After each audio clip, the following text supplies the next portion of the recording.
With the resounding defeat last month of State Issue 1, a blatant attempt by Ohio Republicans to infringe on the rights of women by making it more difficult to pass amendments to the state constitution, the question that now looms is this: will the broad coalition of political and grassroots organizations that came together to reject State Issue 1 in the special election in August remain intact for the November general election?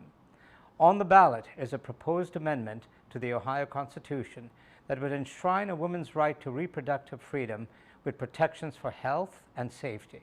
It should come as no surprise that the issue has ignited a political firestorm.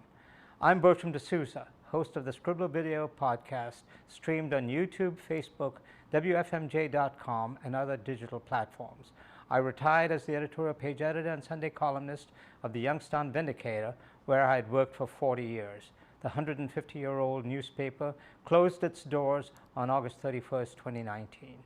Joining me today with valuable insight into the defeat of State Issue 1, the reproductive freedom issue, the 2024 race for president, and the all-important Ohio battle for the U.S. Senate seat now held by Democrat Sherrod Brown, are three veterans of state politics: Dr. William Binning, retired political science professor at Youngstown State University and former chairman of the Mahoning County Republican Party; Brent Larkin, Dean of Ohio Political Writers, former editorial page director of the Cleveland Plain Dealer, and now a columnist for the newspaper; and Tom Suddes, longtime Plain Dealer reporter, now a university instructor and a columnist for the newspaper. Thank you, Bill, Brent, and Tom, for joining me again today. Bill, I want to start by praising you for your prediction on what would happen last month at State Issue 1. You were really on the button. Congratulations on that. The vote was almost exactly as you predicted. I was surprised at the vote. But let me start with this. After the defeat of State Issue 1 in the August special election, the discussion has quickly turned to the November general election and the reproductive freedom constitutional amendment, which is also, by the way, Issue 1 on the ballot. Does the outcome of last month's special election translate to a positive outlook for the abortion issue? And Bill, we'll start with you since you predicted so well. Well, I think it's going to pass. I'm thinking in the low 50s. One of the differences in this campaign is that for the mobilization by the group for no, they had a lot of union organizations involved endorsing it. And what you're going to have this time is that you're going to see that many unions are not going to get involved because they have members who the membership is divided. So there's not quite the same attitude. So it's going to be a little different. The coalition is going to be a little bit different. At least the energy in the coalition is going to be different. And the other thing that seems to be notable is that the Catholic Church seems to be getting really involved. I don't ever remember the Catholic Church as so involved in a political issue, a public issue. So it's going to be a little bit different, but I think that it's gonna pass. It didn't really issue 1 in September really didn't matter. I mean, other than had it passed, that never would reach 60%. Right. I think the proponents are going to prevail. So that's okay. That's what I meant. Brent, what's your take on what happened last month? And I totally agree with Bill. And I do also think it will be a little bit closer, but it's passed in more conservative places than Ohio. You know, believe it or not, there are a few still, and I think I expect the campaign will get a little bit messy. I know the TV. I heard the first TV. Well, the vote yes, people are already on the air. I heard the vote no ad campaign begins Saturday night during the Ohio State Notre Dame game. As it should be. Yeah. Yes. with an Ohio only ad that they paid $94,000 for Well, doing. but they're not in the Columbus market. And why is that? Because But the cost. It's in all the Oh. other markets. It's not in Columbus. I read there was a dispatch. There was. It just came out, and it said that they were not buying the Columbus market; it's too expensive. So they're in the other Cincinnati, Right. Cleveland, down market. But they're not going to Columbus market because of the price. I don't know. It's kind of stupid if they think their message is good. They're going to have a big audience in Columbus. Yeah. But one would think so. So, yeah. so Brent, to finish your thought, My thought, yeah, go ahead and it's going to pass. I think there's no, I mean, I don't have doubt that in the least. I agree with Brent and Bill that it's probably not going to be as high a margin as the August issue was. I think obviously the church will be very much involved in this campaign, but this is a funny state about things like that. Remember, John Kennedy said he never got more applause and fewer votes in Columbus, Ohio in 1960. I mean, there's a strain of resistance to religious involvement in statewide politics. I'm not saying it's the same thing as Kennedy in 60, but it's just there is something there about that. And I think that's probably why there are many, many Roman Catholics that agree with the church's teaching, but believe it's someone else's choice to make that decision for herself. And that's what's going to make a difference in this campaign, I think, in the state. I think the other thing to touch on, which I think Brent and I have talked about a little bit, is the interesting role in this campaign, as in the summer August campaign, is the gathering of the tribes of the old celestial crowd. Mm-hmm. A number of the people involved in helping make issue 1 in August a defeat for those who supported issue 1, and who are probably going to make for a victory on issue 1 in November, are people that figured strongly in the administration of former Governor Celeste. And I think it's partly a creation of a heritage or a legacy type political record, and also because, in my opinion, the Democratic state organization doesn't really exist as it should to do those sorts of things anymore. So it's going to be an interesting thing to see how this plays out geographically and then demographically in November. Can I weigh in on Go ahead. what Tom said, Bertram? I think the vote no campaign in the part leading into the August 8th election is well run, and the messaging of that campaign, the grassroots effort to get people to vote, frankly, I attribute almost all of that to the Celeste people, the Celeste, the aging Celeste people, right, who played a significant role in that campaign, and I think it made a huge difference. Who would you rather have running a statewide campaign, the present Ohio Democratic Party or Dick Celeste? Exactly. Well, there's no choice there. And about the church, there were two groups involved in trying to pass issue 1 in August, and one was this group called Protect Women Ohio. Yeah. And that is the group that the 3 Catholic dioceses from Cleveland, Cincinnati, and Columbus gave $900,000 to, and B, that group is the one that aired the really nasty and flat out deceptive ads that tried to bring kids into the thing and say you're going to need permission. It's going to lead to an increase in sex change operations among children. It was really a campaign that began in the sewer and went down from there. And I think I know there's been a significant backlash against the church in Bay Village recently. About 20% of the parishioners walked out of the church when the priest during his homily went on a tangent about issue 1. I know a prominent person. I know people who are leaving the church because of the mean-spirited way that the church's money is being spent. Right. I find it simply appalling. So I got this in the mail. I'm going to hold it up. And it's from the American Policy Roundtable. And I don't know if you've seen this. this goes through and it says, you know, basically said this proposed amendment to the Ohio Constitution will appear on your ballot in November. It says, have you seen the language? And it goes out and highlights and interprets the language. And you're right, Brent. It talks about things like any age, including minors, for abortion, not gender specific, throughout all 9 months, no age restriction on no parental consent. They're sending this out as a mailer, and I got this in the mail. So they're continuing that campaign.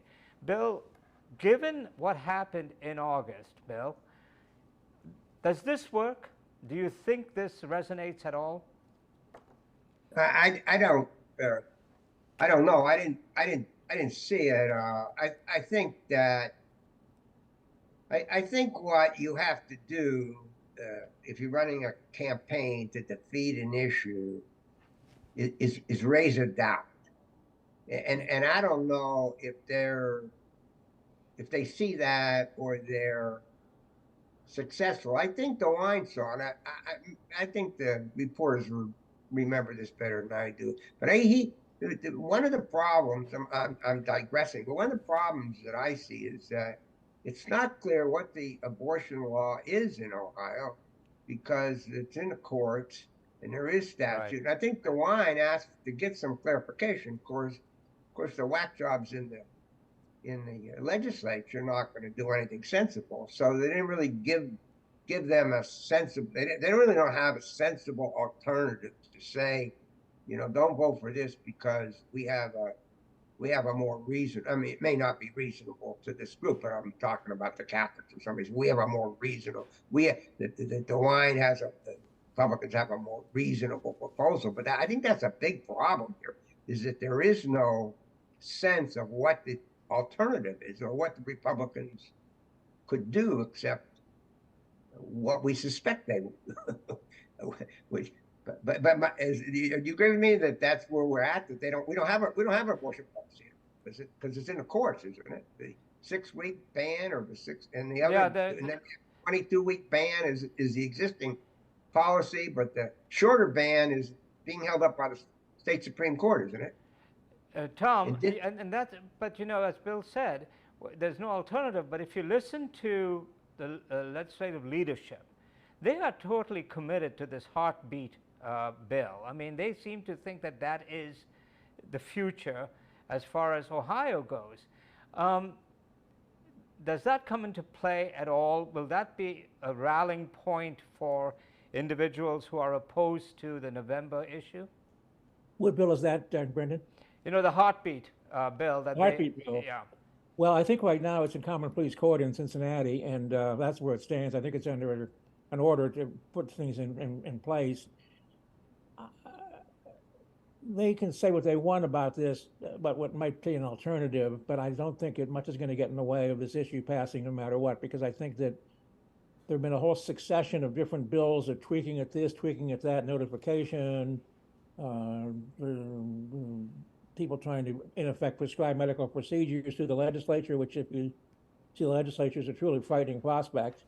And I think that, I think in many respects, that's going to be an irrelevancy because of the scientific dispute over when life really begins in the fetus. So, I mean, human life begins in the fetus and so forth as an independent entity. This legislature has got its foot wrong, got its feet wrong in many ways about a lot of things, and this is another one, I think. Brent? That's right. What? Go ahead. Oh no, I'm speechless. So let me, Brent, let me come to you with this question. So, in one of the analysis I saw regarding last month's the August special election vote, it said that the coalition that came together, the people who voted against the issue, was not only a broad political coalition, grassroots coalition, but there were also Trump supporters or Trump people who voted, you know, against what the Republicans were trying to do. And I wondered, what will happen, or will it make a difference if Donald Trump, who obviously, you know, has is paying attention to what's going on in Ohio. If Donald Trump came to the state, before the November election, and campaigned against the reproductive rights issue in the November general election, would that make a difference, you think? I think it could, but I think there's almost no chance of it happening. And if you've seen, Trump is trying to walk a fine line on this issue. He understands that it's a political loser for him, and he's promising that he'll work, he's going to end in the 24 hours when he ends the war, he's also going to resolve this. And that's not going to happen. He's going to stay away from, I would assume, taking a meaningful role in the campaign. It would make a difference, but it runs contrary to everything he's done in the last few weeks. I don't think it would make a critical difference. I don't think it would change the result. I think it would help the cause of no. But I agree with you. Trump is hard to predict. He doesn't always do the rational political thing, but he's already gotten entangled with this. He told the sanctimonious that the 6 weeks was stupid. So I can't see him coming out here and getting it switched. That seems to be a good place to be right now, where he's at. That was pretty smart, because we don't know where he's at, but he's criticizing. So I don't know, to come back into this is, I don't know. I think it's a minefield for him. But who can tell what he's going to do? But I would think not. He's been pretty, I don't know. He's been unusually shrewd the way he's managed this lately, because he has a big lead and he doesn't have to do it. Tom, is the Trump factor at all something that proponents of the issue in November should be concerned about? I think there's at least a marginal possibility because of the mere fact that he's unpredictable in many ways. But I agree with Brent's analysis overall that he's going to be very careful about this. And my own belief, frankly, and this is probably not based on any logical or rational data, is that people, for the most part, have their minds made up on this issue, I think. Oh. I think it was made up a long time ago, even before the decision in the Mississippi case. I think people see it as a matter of either absolute moral wrongfulness, or as a matter of personal liberty and freedom, especially to a group of people, meaning women, who are a majority in the state demographically, although not necessarily in the voting population.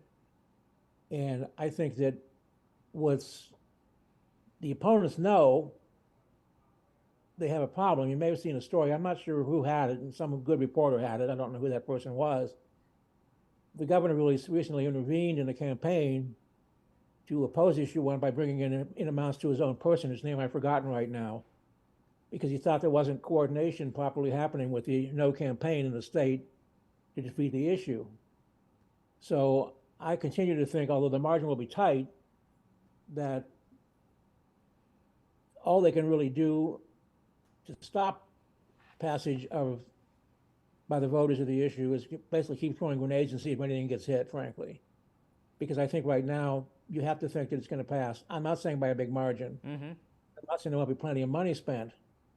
And to the credit of the bishops, I will say this much. They've been consistent about this going back many, many years. But I think, again, a lot of people that belong to the church are thinking that I feel it's wrong, but I have to think that it's a woman's choice. It's like someone I knew many years ago in Youngstown, as a matter of fact. It was a very committed Catholic. And we talked about this. And I said to him one time, and this was in the 80s, I said, why is it that the church in this country is so militant about this issue? And I'm a Catholic. I'm not in any way denying whatsoever.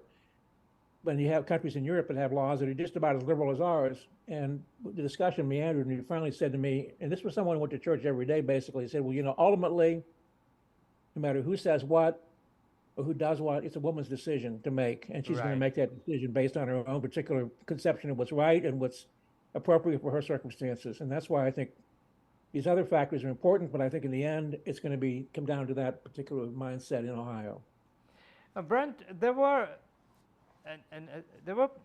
Republican leaders who came out, sort of really strongly for the state issue one in August, the August special election, including Secretary of State Frank LaRose, who has maintained his drumbeat and has promised that they're not done with this issue of amending the Constitution to make it more difficult, raising the threshold to pass constitutional amendments, but also had some comments about what's going to happen in November. Given what happened in August, how come there isn't a political backlash against these individuals? Because if you look at the polls, I mean, it doesn't seem that they've been hurt by what happened in August. Is there a separation being made between the issue and then also these candidates? Because LaRose, of course, is running for the U.S. Senate and has sent out a mailing talking about how well he's doing and how much money he's gathering. So what's going on politically on this? Well, LaRose is LaRose is trying to win a primary, and I don't think that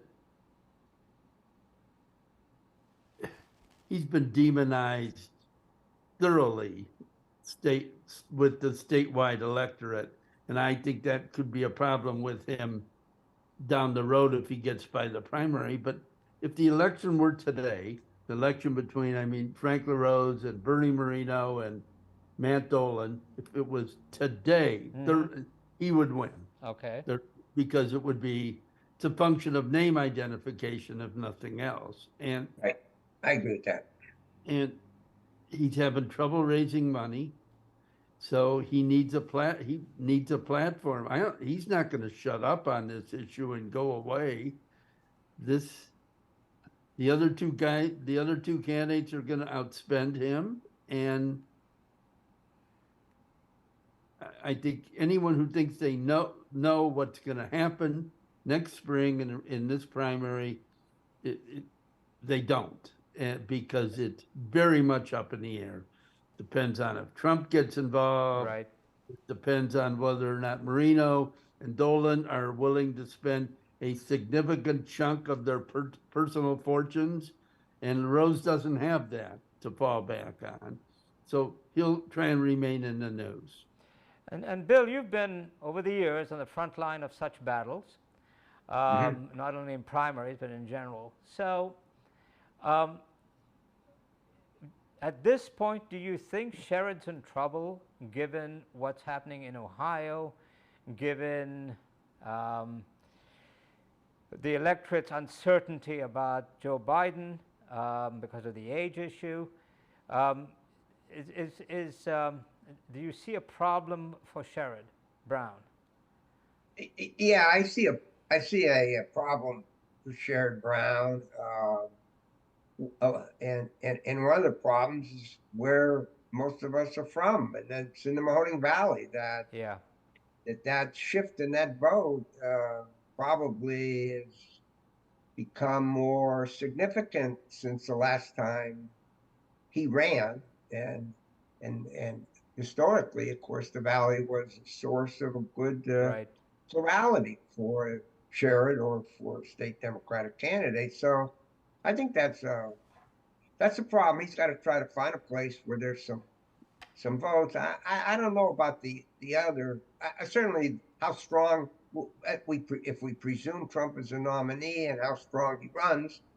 If he runs real strong, that's a problem for Sherrod Brown or any lower ballot candidate. But it's pretty hard. I don't think LaRose is a very good candidate. I think LaRose damaged goods. I don't think he's a very good candidate. I think Sherrod would be glad if he gets through the primary myself. I agree. Absolutely. I think this was a stupid thing he did. And maybe he felt he had to get out in front of it. Boy, it just did him. I didn't know he was such a jerk myself before it started. So I think it's going to hurt him. He's going in, and if he wins the primary, I think he's a damaged candidate. I think I think Sherrod would be glad to oppose him. I think he's probably better opponent than either of the other two for Sherrod because they're less defined than this Tom? guy. I think this guy's a How do you see that race, yeah, Tom? good. And what Bill said about LaRose? Tom? I agree. I think he's 100% right. I think Sherrod would have a better than average chance of beating Frank LaRose, whereas the other two would be more problematical for him. I agree. Okay. How much of a factor is the Joe Biden presidency in a race like this in Ohio? Tom, let me go with you, because you've seen over the years what has happened with presidential candidates and also the lower position tickets. Well, I think if you look back, there's often been a disjunction between Ohio's presidential vote and the senatorial vote. Off the top of my head, I don't have my little notebooks in front of me here or anything like that. I can remember 1986 when, it's 86 when I believe that was the year John Glenn did very well, but 88, of course, when the state went for Bush the first, and Howard Metzenbaum, admittedly a strong incumbent, beat George Voinovich. I think I'm correct about that by memory. Yes. In 88. And That was a big difference in the first Voinovich Senate one. Yes. The presidential candidate was real strong, and Voinovich ran weak. Right. That was very surprising. And Right. there was a lot of finger pointing in the Republican Party out there. What the hell did we do? That's Wrong. a very good point. That's a very good point. And yet at the same time, we had in the middle of what considered to be the Nixon trough in 1970, Bob Taft the first or the Bob Taft the second or whatever the numbers are, won the Senate seat against Howard, and Howard came back in 4 years and won it. I think that there's a disconnection between those two things, frankly. I think that Ohioans tend to look at the Senate race as a separate component of the overall political scene, particularly because a senator, whoever he or she happens to be, although they've been all men so far, which is an interesting point, by the way, I think, have kind of a connection to local officials and local constituents that they don't otherwise have. The presidency never had that kind of connection and so forth. I mean, I've heard tell, for example, and I don't know if this is accurate or not, there's supposedly one thing Sherrod's superlative about is constituent service. And in places like Medina County, that makes a big difference. Mm-hmm. And again, I don't know that, but I've heard that from Republicans themselves saying that. So a lot of it depends on that kind of personal touch stuff and so forth. And of course, in the case of Howard probably couldn't win dog catcher right now, given his liberalism, although he could with me, frankly. But he was seen as someone that was kicking the shins of the fat cats. And that was the thing that pointed in his favor, especially in where I'm from originally, in the Mahoning Valley. Yeah. Even though Don Hanna and he were feuding for years. Right. So I think there's a disjunction there. I think that the Senate race, to a certain extent, is independent of the presidential race, depending, of course, on turnout, which can be massive or not. I do think that, again, everyone else in this panel has got more of the presidency than I've ever covered, elections in the state and so forth. I do think that Biden's kind of a drag on the ticket, but I could be wrong about that. I think that I just make this point. I think we don't know. We're not going to know. I don't think we'll know till for a couple of months because of the state of the economy. It doesn't seem like we know where it's going today. It seemed like it was getting better yesterday, but today we're not sure it's going to get better. If that's the public's perception, things are not going to getting better. That's really what voters vote on, in my opinion, in presidential elections. So how strong Biden is we don't know yet, because we don't really know what the public view of the economy is going to be because of this. There's so much uncertainty in this economy, in my opinion. And Brent, it's not the economy of the old, but we got inflation, high interest rates. It's not a pretty story right now. And Brent, as far as the presidential election is concerned, the way Ohio has drifted to the right, I mean, in my opinion, and as Bill pointed out, the very old-time dependable Mahoning Valley for Democrats no longer exists.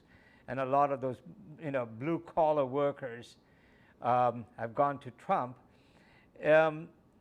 It's a matter of turnout because I I don't see Trump losing Ohio if he's the nominee, but if the turnout is stout, is that a problem for Sherrod? Brent? It, sure, and conversely, an even bigger problem is the enormous fall off in turnout among black voters in Northeast, in greater Cleveland. If you take his problems with the Valley, the Democratic candidates have now in the Valley, and all those river counties, and you combine that with the drop in black voter turnout, it's really problematical for Sherrod. Yeah, and I don't think the president, look, after issue 1 passes, or if it likely passes in November, we're going to have another round of stories. Well, is Ohio competitive?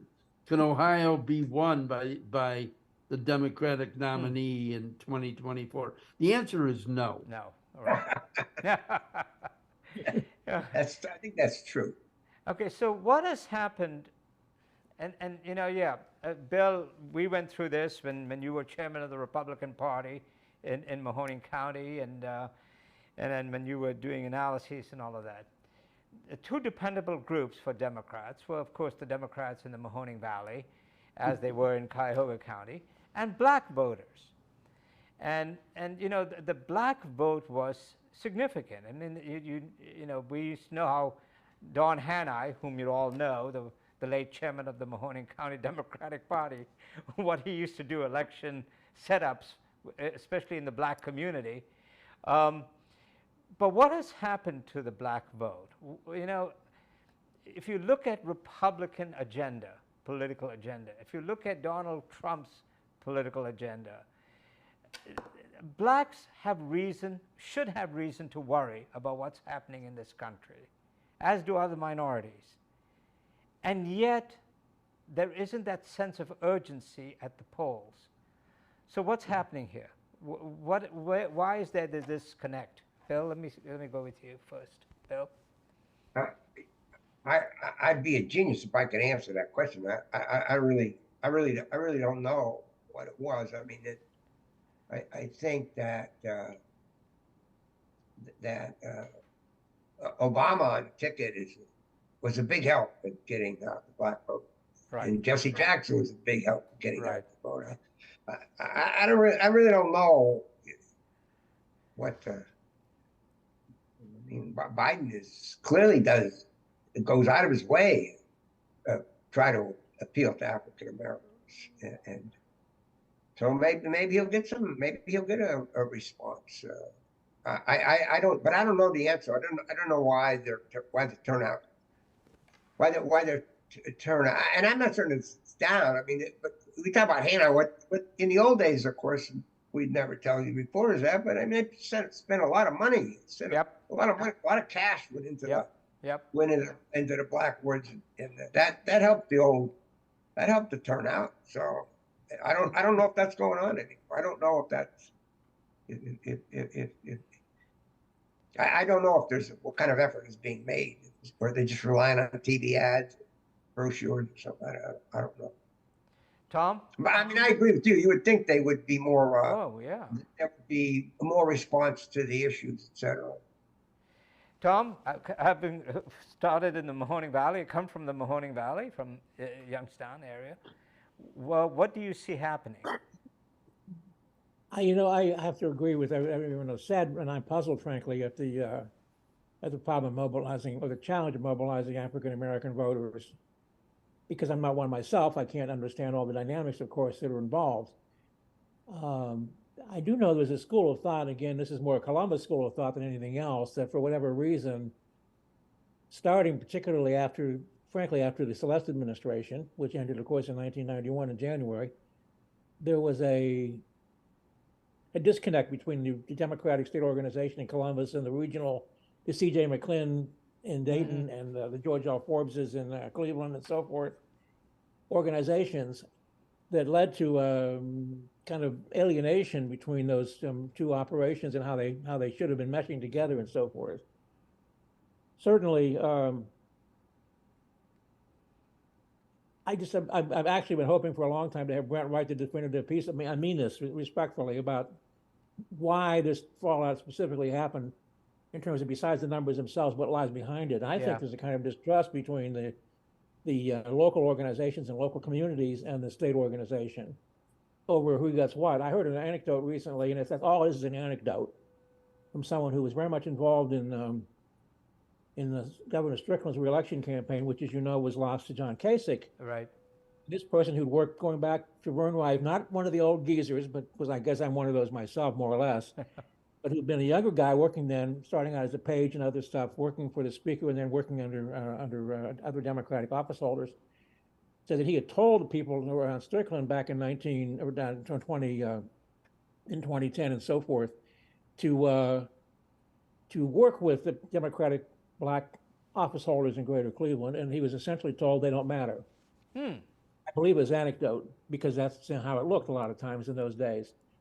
So I wish I knew the answer to that. I don't, because I don't see any commonality between a rank and file African-American voter in Ohio and what Donald Trump says he's going to deliver, which has been not much. Right.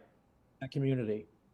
In the 2020 election, the Biden campaign threw a ton of money into get out to vote efforts in Cleveland's minority neighborhoods. And I think it went through the Marcia Fudge political, she was in Congress at the time. And Cleveland's turnout was, I believe, the lowest big city, and calling Cleveland a big city anymore is a bit risky. Big city, lowest big city turnout in the country was in Cleveland. And my theory is that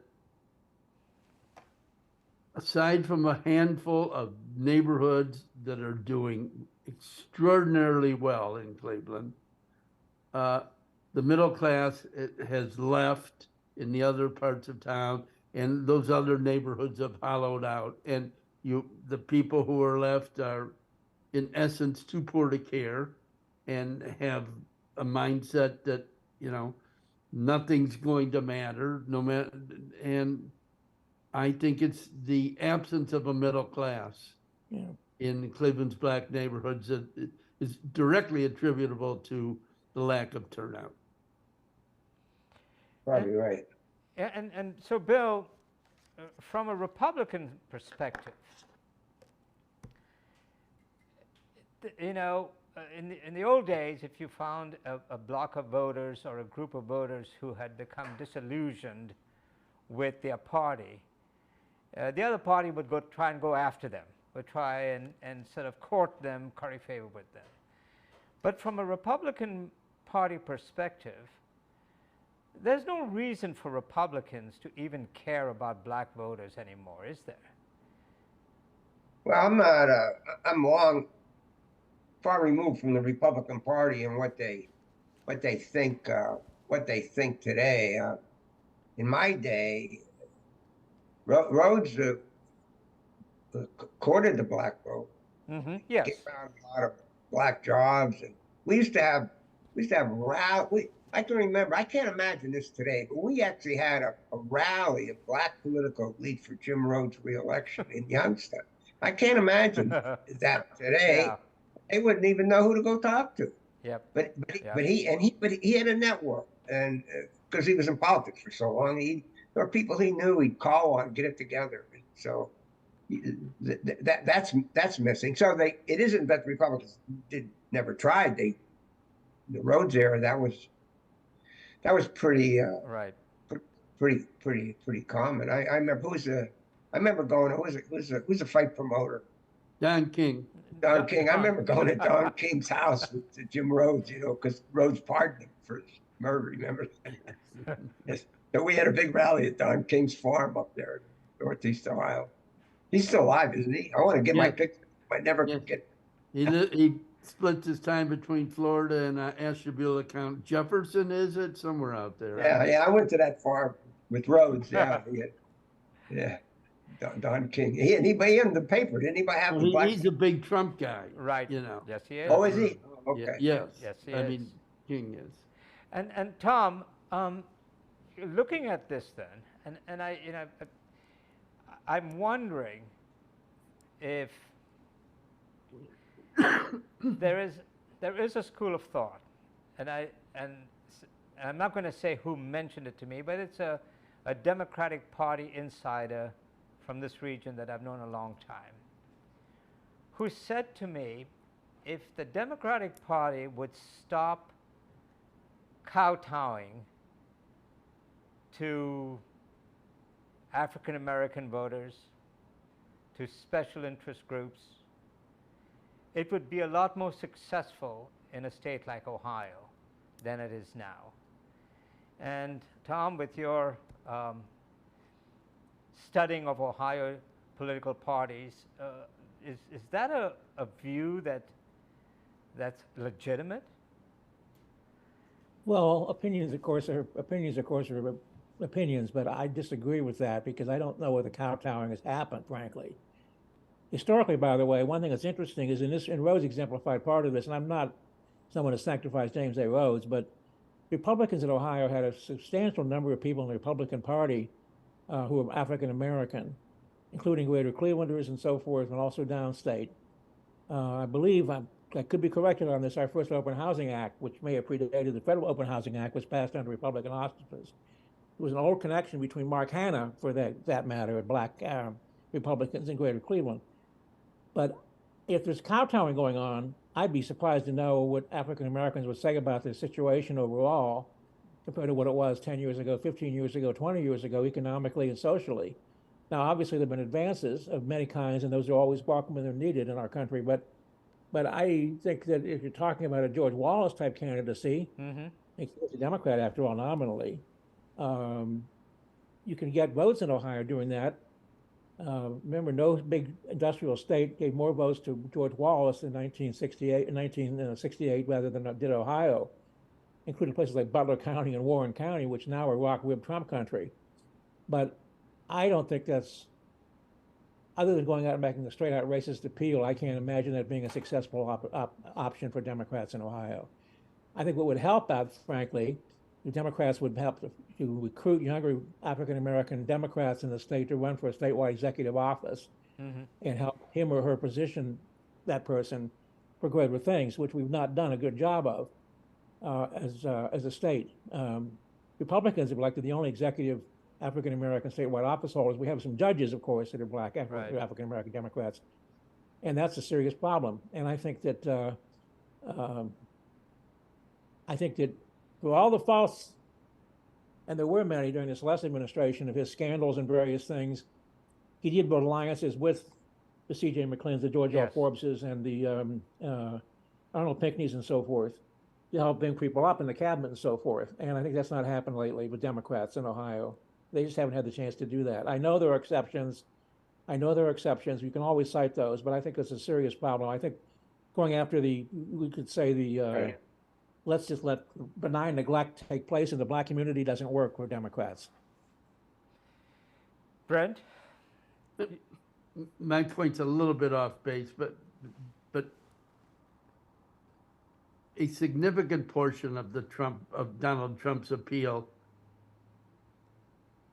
is based on a resentment that festers in white voters and generally undereducated white voters, that government cares a whole lot more about minority voters than it does about us.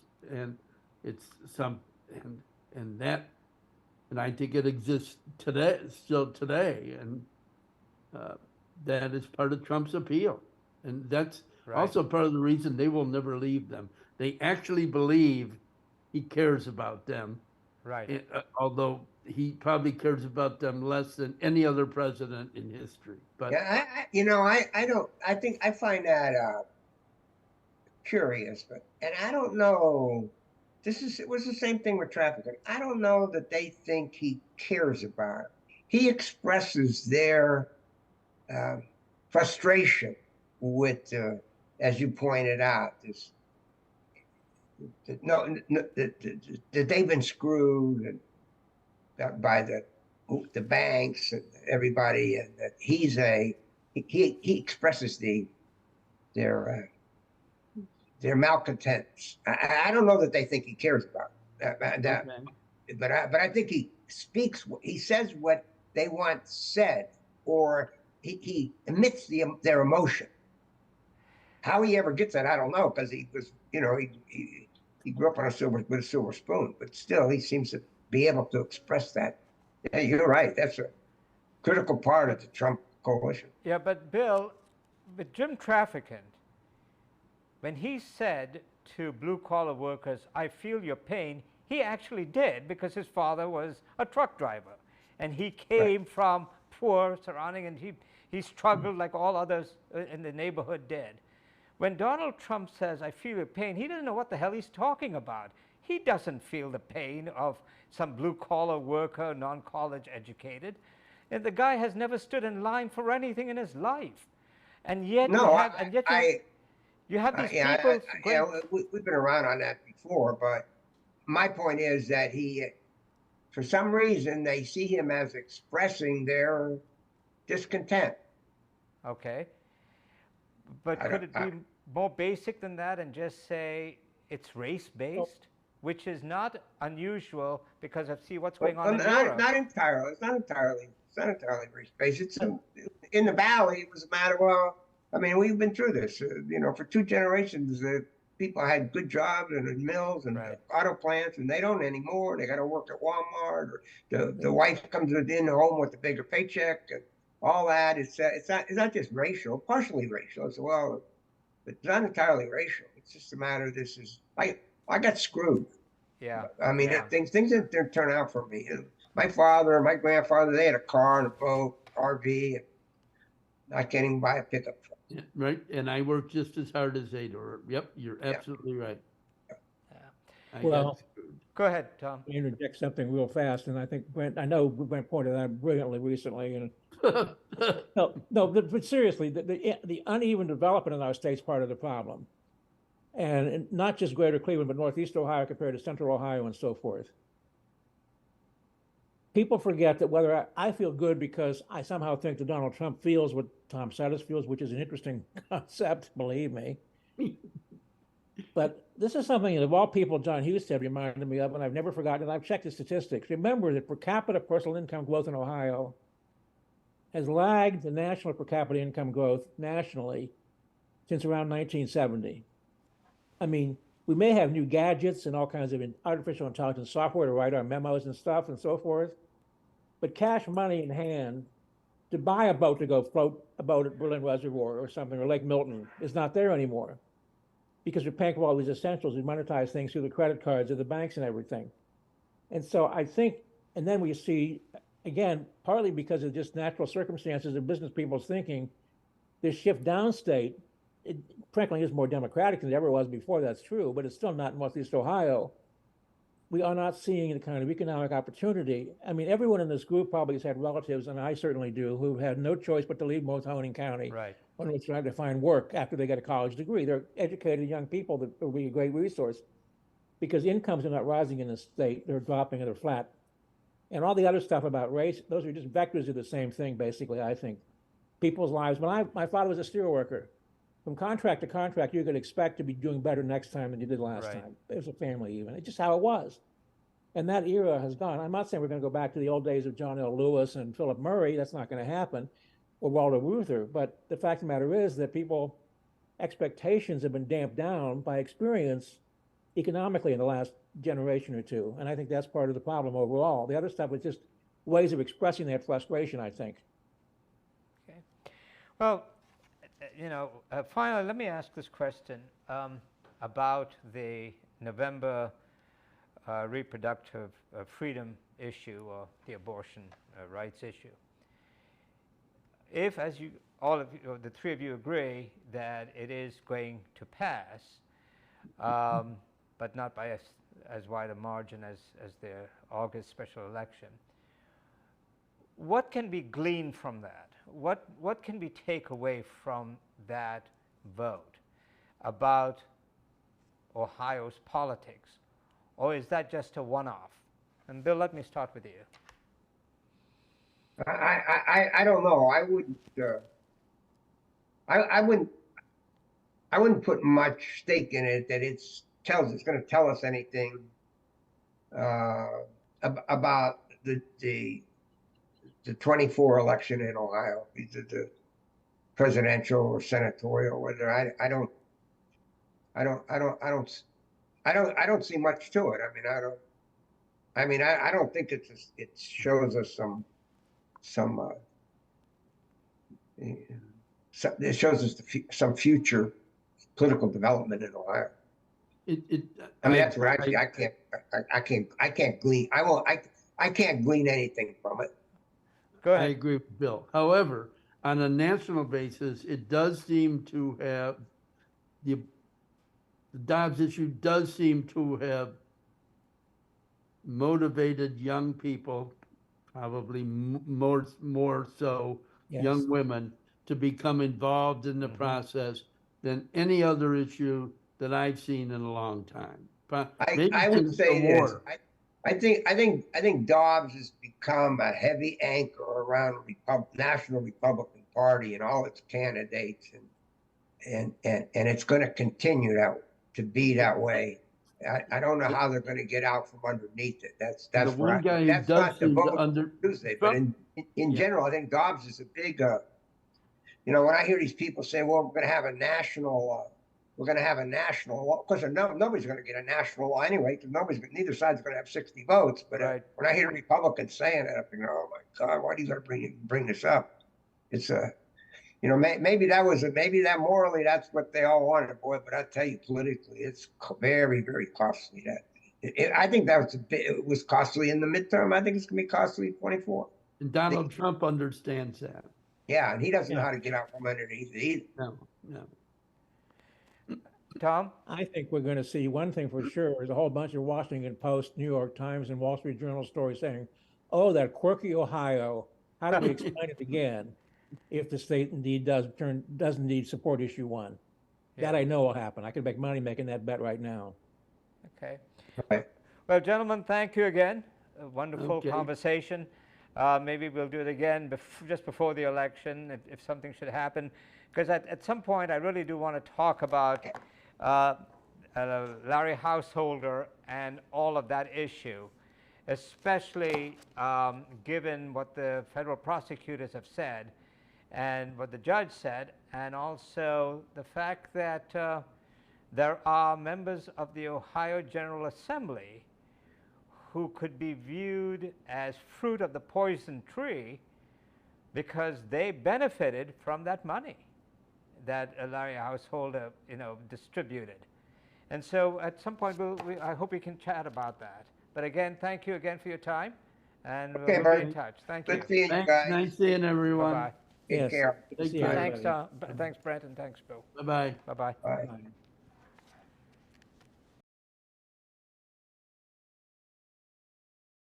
We've come to the end of another thoughtful discussion about Ohio's political shift from the center to the right. The Republican Party's unabashed worship of Donald Trump means the Buckeye State is no longer a presidential battleground. I thank Bill Binning, Brent Larkin, and Tom Suddas for their insights and analyses. Now a word about the UAW workers' strike.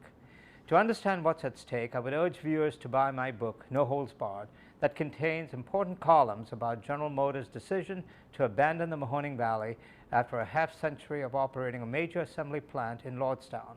The book also contains my writings about the roles that former Presidents Barack Obama and Donald Trump played in the GM decision. The book can be ordered online at scribblergroup.com and purchased at Barnes & Noble in Boardman. We also have a podcast on YouTube that sheds light on GM's decision to shut down its huge plant in Lordstown. Finally, my thanks to Andy Kunkel for serving as producer, technical director, and videographer for this podcast. Another great job.